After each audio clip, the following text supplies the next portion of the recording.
அஸ்ஸலாமு அலைக்கும்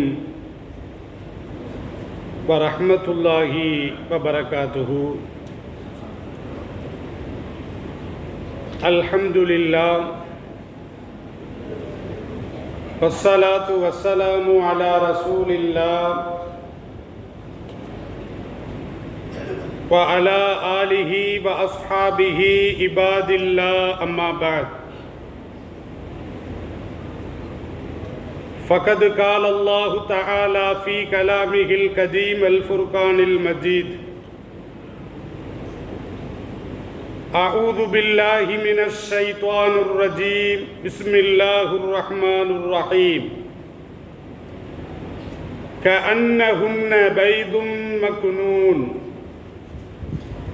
صدق الله العظيم. قال النبي صلى الله عليه وسلم: البسوا الثياب البيضاء فإنها أطهر وأطيب وكفنوا فيها موتاكم،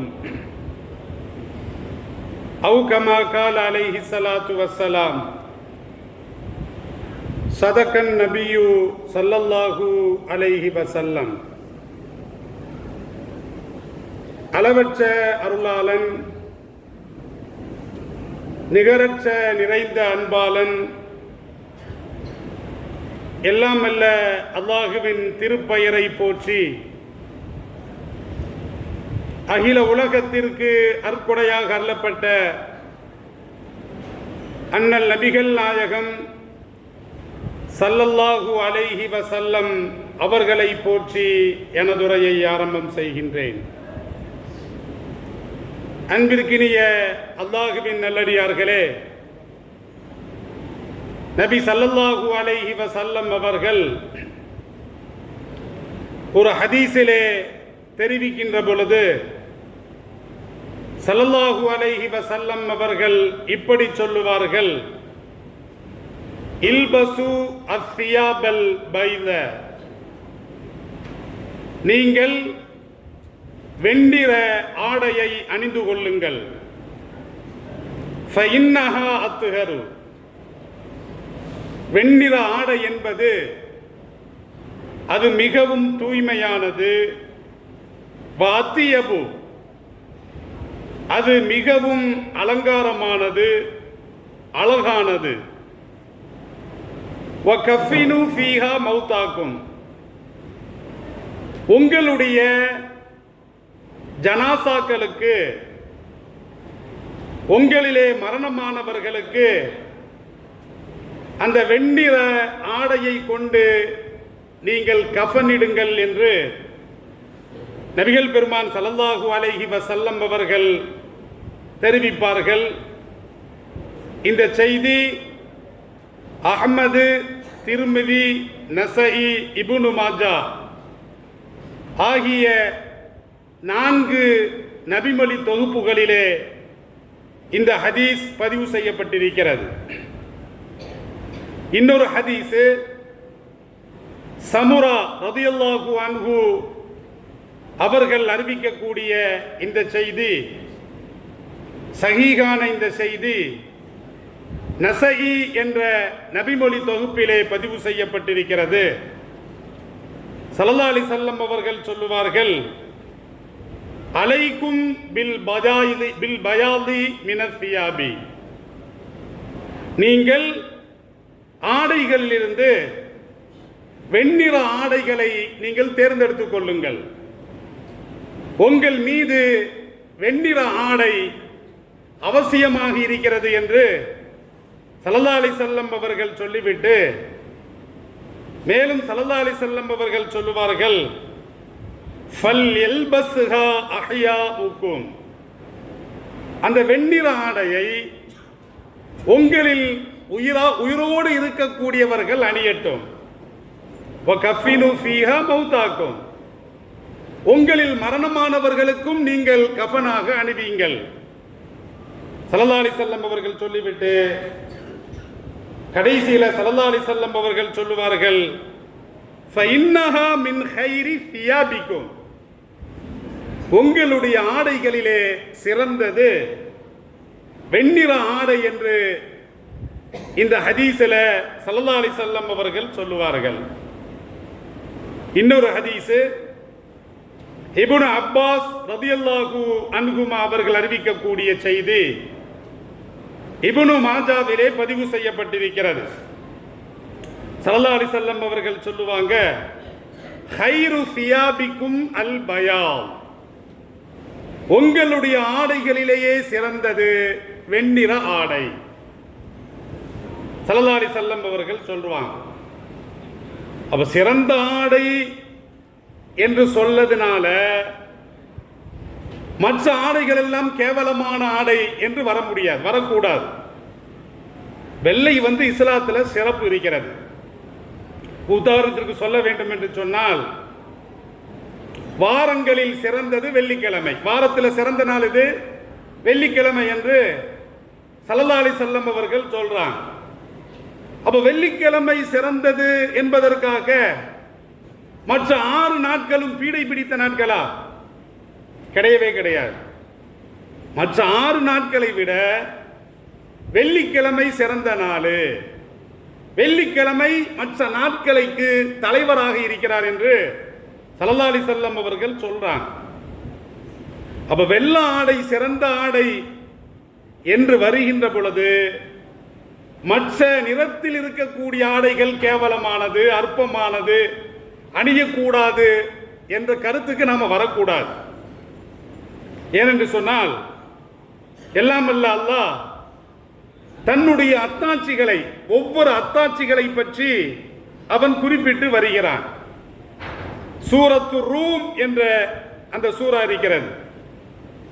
அந்த ரூம் என்ற அந்த சூறாவில் அல்லாஹ் பேசுகின்ற பொழுது, ஒமின் ஆயாத்திஹி ஹல்குஸ் ஸமாவாதி வல் அர்தி, வானங்களை படைத்ததும் பூமியை படைத்ததும் அல்லாஹ்வுடைய அத்தாட்சிகளில் கட்டுப்பட்டது. வஹ்திலாஃபு அல்சினத்திக்கும் வ அல்வானிக்கும், உங்களுடைய பாசைகள், உங்களுடைய மொழிகள் மாறுபட்டிருப்பதும் உங்களுடைய நிறங்கள் மாறுபட்டிருப்பதும் அல்லாஹ்வுடைய அத்தாட்சிகளில் கட்டுப்பட்டது. அப்ப சிந்திப்பவருக்கு இதிலே அத்தாட்சிகள் இருக்கிறது என்று எல்லாம் வல்ல அல்லாஹ் குறிப்பிடுகிறான். அப்ப பாசைகள் மாறுபட்டிருப்பது, எந்த பாசையுமே வெறுக்கக்கூடாது. ஹிந்தி பேசுறவன வெறுக்கக்கூடாது, உருது பேசுறவன வெறுக்கக்கூடாது, ஆங்கிலம் பேசுறவன வெறுக்கக்கூடாது. எல்லா பாசைகளுக்கும் யாருக்கு சொந்தம்? அல்லாஹ்விற்கு சொந்தம். எல்லா பாசைகளும் அவன் தான் பேச கற்றுக் கொடுத்தான் என்று அல் குர்ஆனிலே அல்லாஹ் ரப்புல் ஆலமீன் பேசுறான். இப்ப கண்ணியமிக்கவர்களே, அரபி பாசை சிறந்த பாசையா? அதையும் இஸ்லாம் சொல்லல.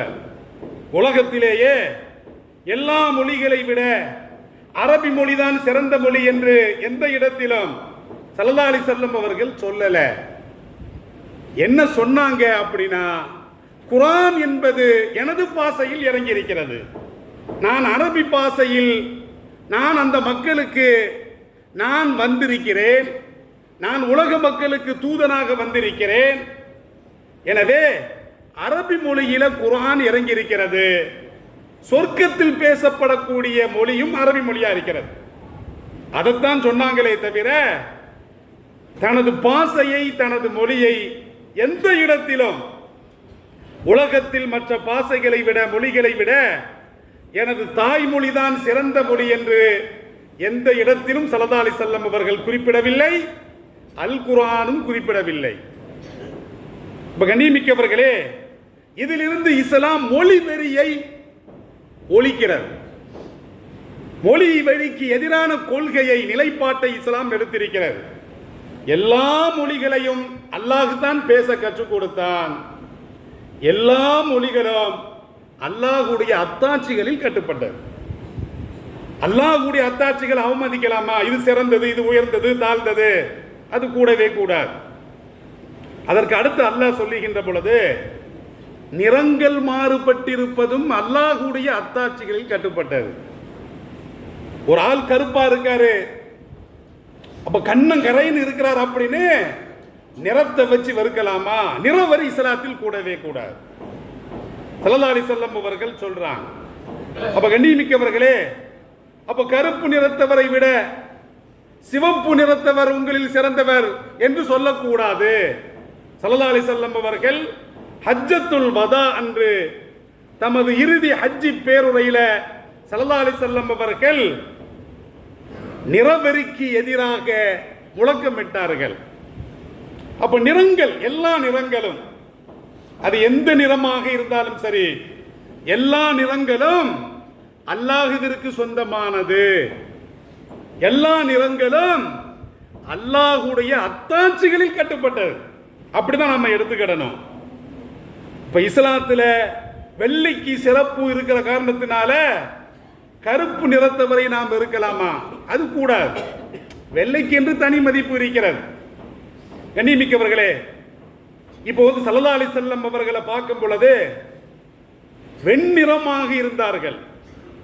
அப்படி பார்த்தாலே அவர்களை நேசிக்க தூண்டும். அந்த அளவுக்கு ஸல்லல்லாஹு அலைஹி வஸல்லம் அவர்கள் ஒரு கவர்ச்சியான ஒரு மனிதராக, ஒரு கவர்ச்சியான ஒரு தோற்றத்தில் வெண்ணிறத்திலே ஸல்லல்லாஹு அலைஹி வஸல்லம் அவர்கள் இருந்தார்கள். ஹதீஸ்ல காண முடிகிறது. அதற்காக கருப்பு நிறத்தை வர ஸல்லல்லாஹு அலைஹி வஸல்லம் வெறுத்தாங்களா? இஸ்லாம் வெறுக்கிறதா? கிடையவே கிடையாது. வெள்ளைக்கென்று ஒரு தனி சிறப்பு இருக்கிறது. நீங்க குர்ஆன்ல நீங்க பார்த்தீங்கன்னா த ஹூருல் ஈன்கள், சொர்க்கத்து கண்ணழகிகளை பற்றி அல்லாஹ் வர்ணிக்கின்ற பொழுது எப்படி சொல்றான்? அவர்கள் கருப்பழகிகளா சொல்றான், அப்படி சொல்லல. இயற்கையாகவே ஒரு வெள்ளத்தோலை பார்த்தா இயற்கையாகவே ஒரு ஆசை வரும். அதனால தான் பொண்ணை பார்க்கும் பொழுது வெள்ளையா இருக்கணும், உள்ளம் கருப்பா இருந்தாலும் பரவாயில்லை என்ற அளவுக்கு இளைஞர்கள் செயல்படுகிறார்கள். அப்ப சொர்க்கத்தினுடைய அந்த கண்ணழகிகளை பற்றி, ஹூருல் ஈன்களை பற்றி அல்லாஹ் வர்ணிக்கின்ற பொழுது சூரத்து சாஃபாத் அதுல 49வது வசனத்துல அல்லாஹ் சொல்லுகின்ற பொழுது கஅன்னஹுன்ன பைதும் மக்னூன், அவர்கள் எப்படி இருப்பார்கள் தெரியுமா? பதிக்கப்பட்ட வெண்ணிற முத்துக்களை போன்று மின்னுவார்கள். பார்த்தாலே கவர்ச்சியா இருக்கும். ஹூரின்களை பார்த்தாலே கவர்ச்சியாக இருக்கும். அந்த அளவுக்கு வெண்ணிற முத்து, பதிக்கப்பட்ட வெண்ணிற முத்துக்களை போன்று தோற்றத்திலே, கவர்ச்சியிலே, வசீகரத்திலே அந்த சொர்க்கத்து கண்ணழகிகள் இருப்பார்கள் என்று எல்லாம் அல்ல அல்லாஹ் சொல்லுகின்றான். அப்ப வெள்ளைக்கு என்று ஒரு தனி சிறப்பு இருக்கிறது. இந்த சொர்க்கத்தில் சொர்க்கவாசிகளுக்கு பணிவிடை செய்வதற்காக வேண்டி சிறுவர்களை அல்லாஹ் நியமிச்சிருப்பான். அந்த சிறுவர்கள் தான் சொர்க்கவாசிகளுக்கு அவர்கள் பணிவிடை செய்வார்கள். அந்த சிறுவர்களுடைய தோற்றத்தை பற்றி அல்லாஹ் குறிப்பிடுகின்ற பொழுது சூரத்து தூர் என்ற அந்த சூரா, அதிலே 24வது வசனம், அதிலே அல்லாஹ் சொல்லுகின்ற பொழுது வயதூஃபு அலைஹிம் கில்மானுல் லஹும், அந்த சொர்க்கவாசிகளை சுற்றி அவர்களுக்கென்று நியமிக்கப்பட்ட அந்த சிறுவர்கள், அந்த இளைஞர்கள் சுற்றி கொண்டே இருப்பார்கள் பணிவிடை செய்வதற்காக. Any time, all time. அந்த சொர்க்கவாசிகளுக்கு என்ன வேணும்? அவர்களுக்கென்று ஹிதுமத் பணிக்காக வேண்டி சில சிறுவர்களை அல்லாஹ் நியமிச்சிருப்பான். அவர்கள் சுற்றி கொண்டே வருவார்கள். அவர்கள் எப்படி இருப்பார்கள்? கஅன்னஹும் லுஉலுஉம் மக்னூன், பதிக்கப்பட்ட, இலங்கக்கூடிய, ஜொலிக்கக்கூடிய வெண்ணிற முத்துக்களை போன்று இருப்பார்கள். அந்த இளைஞர்களை பார்த்து அவ்வளவு கவர்ச்சியா இருப்பான். சொர்க்கத்து கண்ணழகிகள் வெண்ணிறத்திலே இருப்பார்கள் என்று அல்லாஹ் சொல்லுகிறான். சொர்க்கத்திலே சேவை செய்யக்கூடிய இளைஞர்கள், சிறுவர்கள், அவர்களும் வெண்ணிறத்திலே ஜொலிப்பார்கள் என்று அல்லாஹ் சொல்லுகிறான். சொர்க்கத்தில் போனாலே நிறமெல்லாம் மாறி போயிடும்.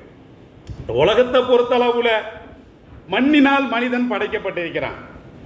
உலகத்திலுடைய எல்லா மண்ணையும் திரட்டி அல்லாஹ் படைச்சதனால தான் சில பகுதிகளில் இருக்கக்கூடியவங்க வெள்ளையா பிறக்கிறாங்க, சில பகுதிகளில் பிறக்கக்கூடியவங்க கருப்பா பிறக்கிறாங்க, சில நாடுகளில் பிறக்கக்கூடியவர்கள் மாநிலத்தில் பிறக்கிறார்கள். இது அல்லாஹ்வுடைய ஒரு ஏற்பாடு. கண்ணியமிக்கவர்களே, அப்ப சொர்க்கத்தில் அந்த சொர்க்கவாசிகளை பற்றி அல்லாஹ் சொல்லுகின்ற பொழுது அல்லாஹ் என்ன சொல்றான் தெரியுமா? சூரத்து ஆல இம்ரான் 106வது வசனம், அதிலே பேசுகின்ற பொழுது யௌம தபியல்லு உஜூஹுன், அந்நாளில் மறுமை நாளில் அந்த மஹ்ஷர் மைதானத்தில் எப்படி இருக்கும்? சில முகங்கள் வெண்ணிறமாக காட்சி தரும். கண்ணியமிக்கவர்களே, இங்க நம்ம கண்ணங்கரைன்னு இருக்கிறோம், நல்ல அமல்கள் செஞ்சிருக்கிறோம். சொர்க்கத்தில் நாம போகும் பொழுது கருப்பா இருக்கக்கூடிய இந்த சாலிகானவர்களுடைய முகம் எப்படி இருக்கும்? வெண்ணிறமாக மாறிடும். இங்க ஆளை பார்த்தா வெள்ளை வெள்ளின்னு இருப்பான், செவப்பா இருப்பான், செய்யறதெல்லாம் பாவம், அனாச்சாரம், அத்துளியம், எல்லா ஹராம்களையும் செய்கிறான். ஆனா அவன் நரகவாசியாக ஆகிவிட்டால் அவனுடைய முகம் எப்படி இருக்கும்? இன்னும் சிலர்களுடைய முகங்கள் கருநிறமாக இருக்கும். இங்க இருக்குது நிறம் அல்ல, இது இந்த உலகத்தோடு முடிஞ்சு போச்சு. நிறம் என்பது இந்த உலகத்தோடு முடிஞ்சு போச்சு. இங்க கருப்பா இருந்திருக்கிறாரு, அல்லாஹ்வுக்கு கட்டுப்பட்டு இருக்கிறாரு, அவர் சொர்க்கத்துக்கு போறாரு அப்படின்னா இங்கே கருநிறம் முகம் உடையவரும் அங்கே வெண்ணிறம் முகம் உடையவராக மாறுவார். அல்லாஹ் குர்ஆன்ல சொல்றான். இங்க சிவப்பா இருக்கிறான், வெள்ளையா இருக்கிறான், வெள்ளைக்காரனா இருக்கிறான், அல்லாஹ்வுக்கு இணை வைக்கிறான் அப்படின்னா அவன் அங்க வெள்ளைக்காரனவா இருப்பான், அவன் நீக்கிறவா மாறிடுவான். அல்லாஹ் அல் குர்ஆன்லயே சொல்லி காட்டுகிறான். ஏன் அப்படின்னா அல்லாஹ் கண்ணியப்படுத்துகிறான். அந்த நிறத்தை வச்சு, இந்த உலகத்தில் நிறத்தை வச்சு கண்ணியம் கிடையாது, அதான் கவனிச்சுக்கிடணும். இந்த உலகத்தில் நிறத்தை வைத்து ஏற்றத்தாழ்வு என்பது கிடையாது. இந்த உலகத்தில் நிறத்தை வச்சு சிறப்பு என்பது கிடையாது. இந்த உலகத்தில் சிறப்பு என்பது இன்ன அக்கிரமக்கும் இந்தல்லாஹி அத்துக்காக்கும், நிச்சயமாக உங்களில் சிறந்தவர் அல்லாஹ்விடத்தில் பயபக்தியாளர். இங்க சிறப்பு எதை வச்சு?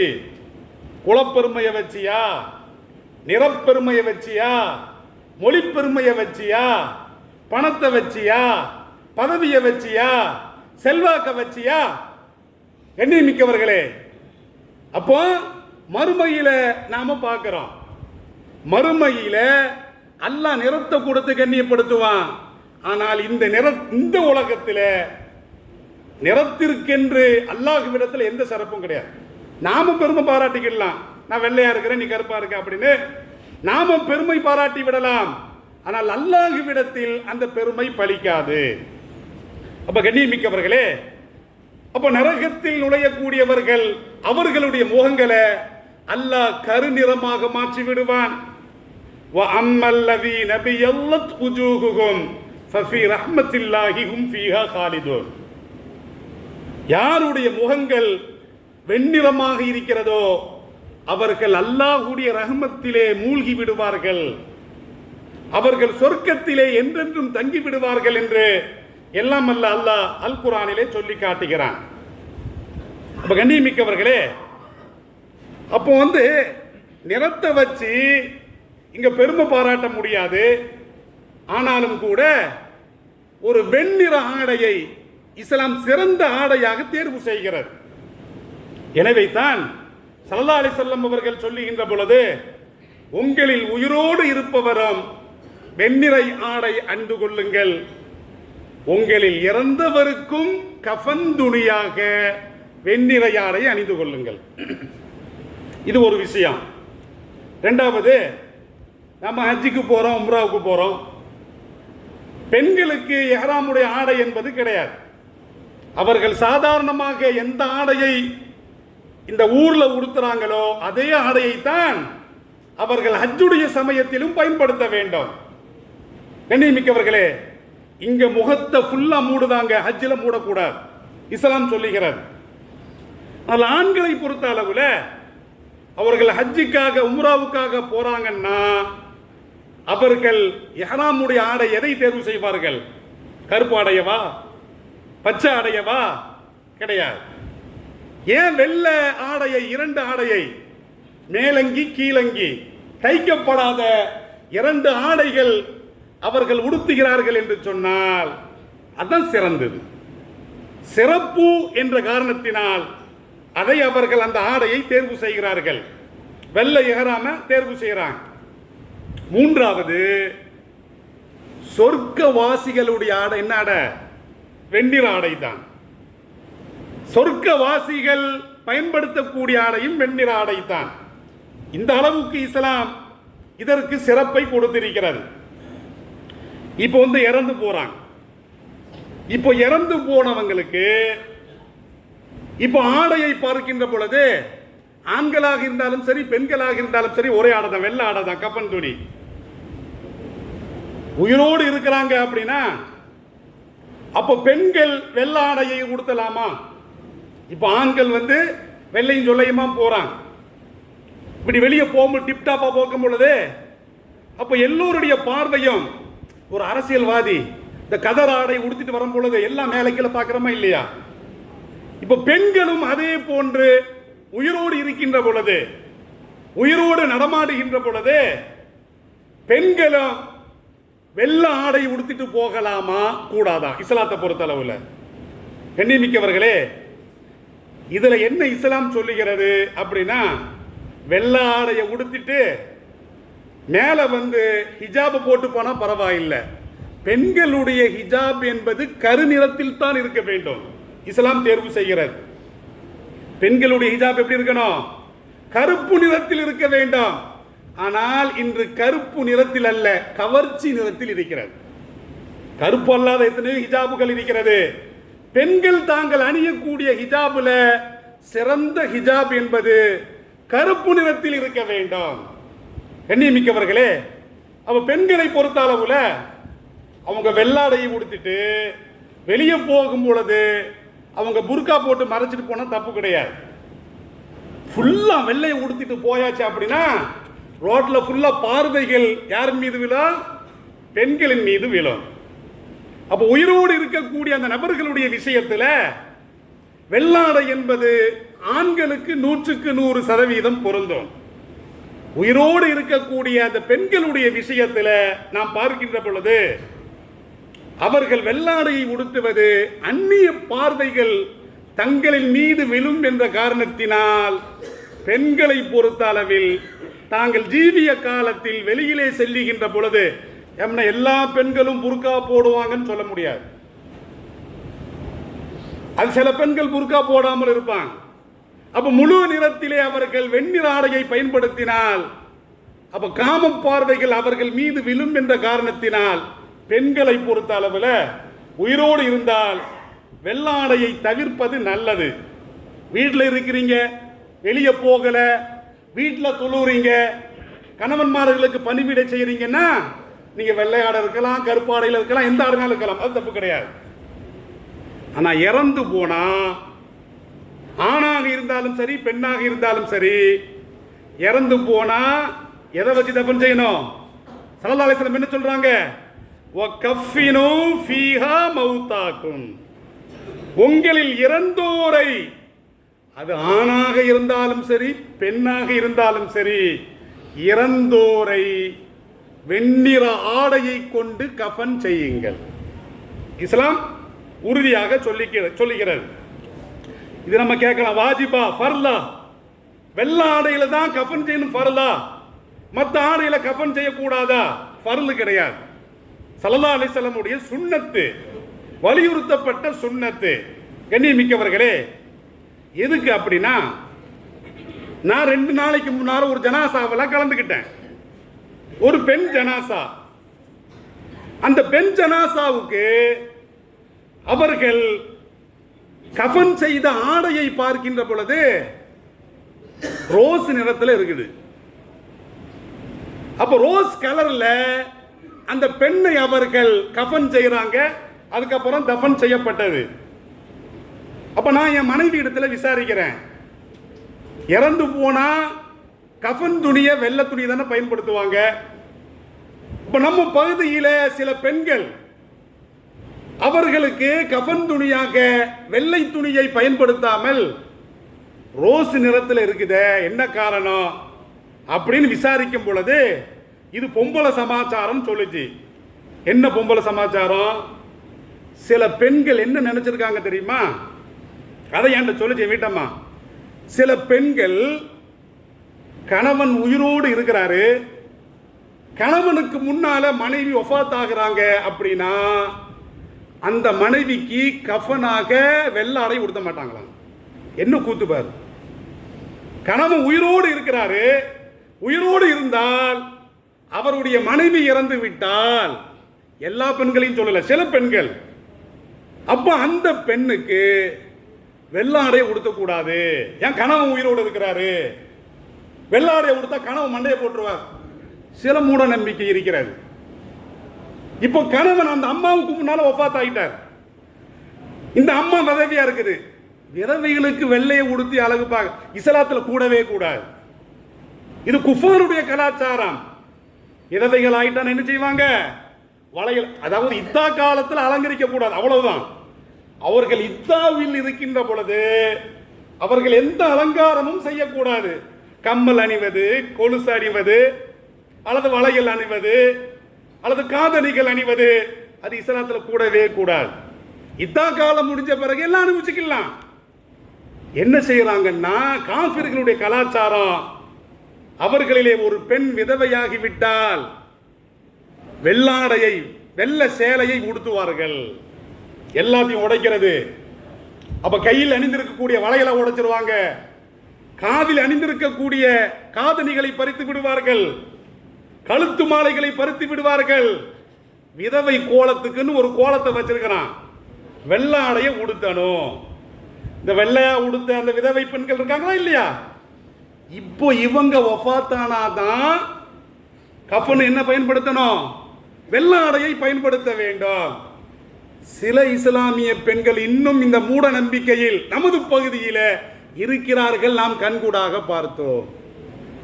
கண்ணியமிக்கவர்களே, இது இஸ்லாத்தில் ஒருபோதும் கூடவே கூடாது. கண்ணியமிக்கவர்களே, கஃன் துணி என்று வருகின்ற பொழுது அந்த பெண் விதவையா இருந்தாலும் சரி, அதாவது அந்த பெண் வஃபாத் ஆகிறதுக்கு முன்னால கணவன் வஃபாத் ஆகி அந்த பெண் விதவையாக இருந்தாலும் சரி, அல்லது கணவனுக்கு முன்னால் இறைவனடி சேர்ந்தாலும் சரி, ஸல்லல்லாஹு அலைஹி வஸல்லம் என்ன சொல்றாங்க? வஃபாத்தானவர்களை, அவர்கள் ஆண்களாக இருந்தாலும் சரி பெண்களாக இருந்தாலும் சரி, வெண்ணிற ஆடையை கொண்டு நீங்கள் கஃன் செய்யுங்கள். இஸ்லாம் ஒரு உறுதியான ஒரு முடிவை எடுக்கிறது. இன்னும் சில மூட நம்பிக்கைகள் நமது பகுதியிலே இருக்கிறது. கண்ணியமிக்கவர்களை சிந்தித்து பாருங்கள். வெள்ளைக்கென்று இந்த அளவுக்கு சிறப்பு அல்லாஹ் வச்சிருக்கிறான், ஸல்லல்லாஹு அலைஹி வஸல்லம் கொடுத்திருக்கிறான். சொர்க்கவாசிகள் பயன்படுத்தக்கூடிய அந்த ஆடைகள் வெண்ணிறமாக இருக்கும். ஹாஜிகள் அவர்கள் தங்களுடைய ஹராமுடைய ஆடை வெண்ணிறத்தில் இருக்கும். அப்ப கண்ணியமிக்கவர்களே, பெரிய ஒரு மதிப்பு வேண்டும் என்று சொன்னால், ஒரு சபையில ஒரு மதிப்பு, ஒரு மரியாதை இருக்கணும்னா வெள்ளையும் சொல்லையும் வந்தா நல்ல மதிப்பு மரியாதை இருக்கும். கண்ணியமிக்கவர்களே, மற்ற நிறத்திற்கு இல்லாத ஒரு தனி சிறப்பு வெள்ளைக்கு இருக்கிற காரணத்தினால் இறந்து போனாங்கன்னா மாப்பிள்ளை மாதிரி பார்க்கணும். இறந்து போயிட்டாங்கன்னா நம்ம உயிரோடு இருக்கும் பொழுது, கல்யாணம் பண்ணும் பொழுது மாப்பிள்ளையை ஜோடிக்கிறோமா இல்லையா? அப்ப மணப்பெண்ணை ஜோடிக்கிறோமா இல்லையா? இறந்து போனா மாப்பிள்ளை, அதான் ஸல்லல்லாஹு அலைஹி வஸல்லம் சொல்றாங்களா இல்லையா? கபர்ஸ்தான்ல வைக்கின்ற பொழுது ஒரு நல்ல உயிர் என்று சொன்னால் புது மாப்பிள்ளை போன்று தூங்கும். கண்ணியமிக்கவர்களே, ஒரு மாப்பிள்ளை எப்படி ஜோடிக்கிறோம்? அவருடைய ஆடையை ஜோடிக்கிறோம், அவருக்கு நாம் அலங்காரம் பண்ணுகிறோம், அவருக்கு நறுமணங்களை பூசுகிறோம். இதே போன்று தான் இறந்தவர்களுக்கு செய்ய வேண்டிய மரியாதை ஒன்று இருக்கிறது, இறுதி சடங்கு ஒன்று இருக்கிறது. அந்த இறுதி சடங்கில், இறுதி மரியாதையில நாம் ஆண்களையும் பெண்களையும் வேறுபடுத்தி பார்க்கவே முடியாது. இதைத்தான் ஸல்லல்லாஹு அலைஹி வஸல்லம் அவர்கள் சொல்றாங்க, இறந்தோர் யாராக இருந்தாலும் சரி, அது ஆணாக இருந்தாலும் சரி பெண்ணாக இருந்தாலும் சரி, பெண் என்பவள் கணவனுக்கு முன் இறந்தாலும் சரி, கணவனுக்கு பின் இறந்தாலும் சரி, அவளை நாம் தஃபன் செய்கின்ற பொழுது வெண்ணிற ஆடையில் தான் தஃபன் செய்ய வேண்டும் என்று நபிகள் பெருமான் ஸல்லல்லாஹு அலைஹி வஸல்லம் அவர்கள் இந்த ஹதீஸின் மூலமாக தெளிவுபடுத்தி கூறுகிறார்கள். ஆகவே கண்ணியமிக்கவர்களே, வெள்ளைக்கென்று இந்த அளவுக்கு இஸ்லாம் சிறப்பை வைத்திருக்கிறது. கண்ணியமிக்கவர்களே, ஸல்லல்லாஹு அலைஹி வஸல்லம் அவர்கள் சொல் பேச்சு கேட்டு எந்த அளவுக்கு எப்படி நடக்க வேண்டும் என்று நமது நபிகள் நாயகம் ஸல்லல்லாஹு அலைஹி வஸல்லம் அவர்கள் சொன்னார்களோ அந்த அளவுக்கு இந்த உம்மத் நடப்பதற்கு எல்லாம் வல்ல இறைவன் கிருபை செய்வானாக. வாஹிர் தஅவாகும் அல்ஹம்துலில்லாஹி ரப்பில் ஆலமீன். அஸ்ஸலாமு அலைக்கும் வரஹ்மத்துல்லாஹி வபரகாத்துஹு.